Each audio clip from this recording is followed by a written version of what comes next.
Fala pessoal, vamos retomar nossa série de JavaScript agora no vídeo 4, onde eu vou explicar conceitos de matemática básica, operações algébricas, como utilizar funções nativas do Node e como declarar e usar funções. Então, relembrando lá o tempo do ensino médio, né, que a gente trabalhava com variáveis x, y, z, eu vou aqui declarar duas variáveis, uma x igual a 10, y igual a z, e quero fazer a soma de ambas. Como faço? Muito simples. X mais y é igual a variável z. Então, logo, z é igual a 30, como a gente pode ver. Bom, se assim se faz soma, simplesmente se eu trocar o sinal, eu faço subtração, certo?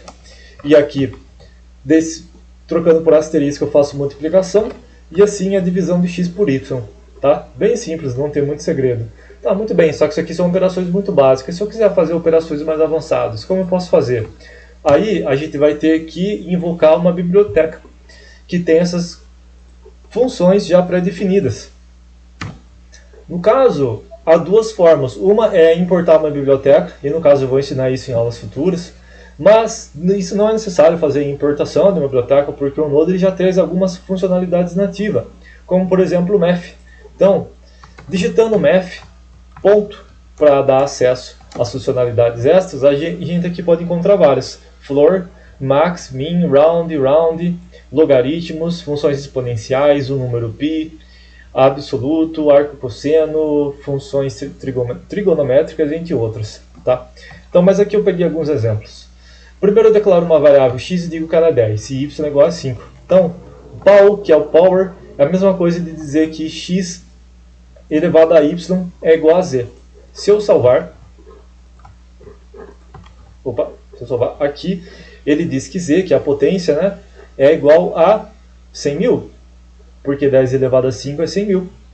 Aqui eu também tenho a funcionalidade random, né, random, que eu chamei de R, ele vai trazer um valor randômico, um valor aleatório, que é entre 0 e 1, como a gente pode ver aqui. Aqui a função math, ele vai trazer o valor máximo. Só que eu havia colocado num array, que eu vou explicar o que é mais tarde, depois o que é isso, e por acaso ele não funcionou. Mas se eu tirar do array, ele vai funcionar. Então ele vai buscar o valor máximo. Não é o último valor dessa lista, é o máximo. No caso, o valor maior de todos aqui é o 4. Então ele vai retornar 4.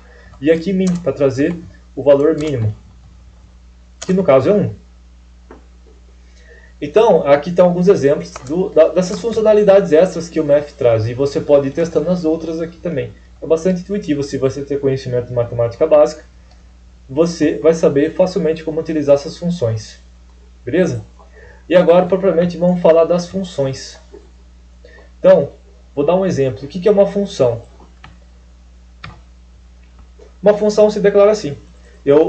Bom, até agora há pouco, algum tempo atrás, eu estava declarando um var, dando um nome e fazendo uma atribuição. Né? Estou dizendo que variável x é igual a 10, variável y é igual a 5. Tá? Isso aqui é uma forma de declarar variáveis. E para declarar funções, eu faço assim. Eu descrevo function, o nome dela, aqui eu digo que o nome dessa função é empty, e que ela está retornando null. E por que eu dei o nome para ela de empty, que em português é vazio? Porque essa função não tem nada. O corpo dela aqui está vazio. Eu poderia aqui escrever códigos, mas não tem código nenhum. Por isso eu chamo ela de vazio. E aqui são os argumentos que ela recebe. Então aqui eu disse que esse aqui é o primeiro argumento, esse aqui é o argumento número 2, esse aqui é o argumento número 3. Então, se essa função recebesse argumentos, eu poderia chamá-la assim, empty. E aqui, por exemplo, 10, 20, 30. Onde 10 é o argumento número 1, 20 é o parâmetro que eu passo para o argumento 2 e 30 é o parâmetro que eu passo para o argumento 3. Tá? E eu estou dizendo que essa função vai retornar nula. Ou seja, não retorna nada, retorna um valor vazio. É um exemplo, void function. No exemplo número 2, vou comentar, fazer aqui. Antes de ir para o exemplo número 2, eu estou declarando uma nova função e dando para ela o nome de problemática e dizendo que ela está retornando undefined. Então, qual que é a diferença dessa função para essa aqui? É que se você pretender escrever uma função que retorna vazio, que não retorna valor algum, prefira retornar null do que undefined. Por quê? Porque undefined é indesejável, é muito fácil de quebrar o seu código com undefined. Ao longo da sua carreira de programador, você vai descobrir isso muito rapidamente, que undefined quebra o código muito facilmente. Então, prefira Se for retornar valores vazios, retornar null do que retornar undefined, porque é indesejável. Agora vamos ver um outro exemplo, exemplo número 2.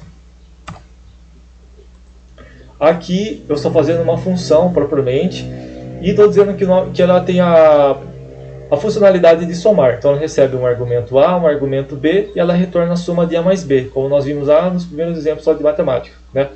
Então, se eu declarar uma variável x e disser que o valor dela é 10, se uma variável y disser que o valor dela é 20, e eu disser que z é a soma de x mais y, ora, x é igual a 10, y é igual a 20, soma de x mais y é igual a 30, portanto, isso aqui vai retornar, eu vou logar, eu vou pedir para o console imprimir o valor de z, que é 30. Aqui, ó, z é igual a 30. Então, isso aqui é um exemplo de função. Vamos ver um outro exemplo. Isso aqui é uma função com type guard. Qual que é a diferença dessa função aqui para essa aqui? É que essa aqui ela tem um type guard que é esse código intermediário que vai fazer uma verificação. No caso, isso aqui é uma função div de divisão. Tá? Então ela vai dividir A por B. Então A é o numerador e o B é o denominador. Só que não existe divisão por zero, né? Por isso que eu digo, se B for igual a zero, você retorna nulo.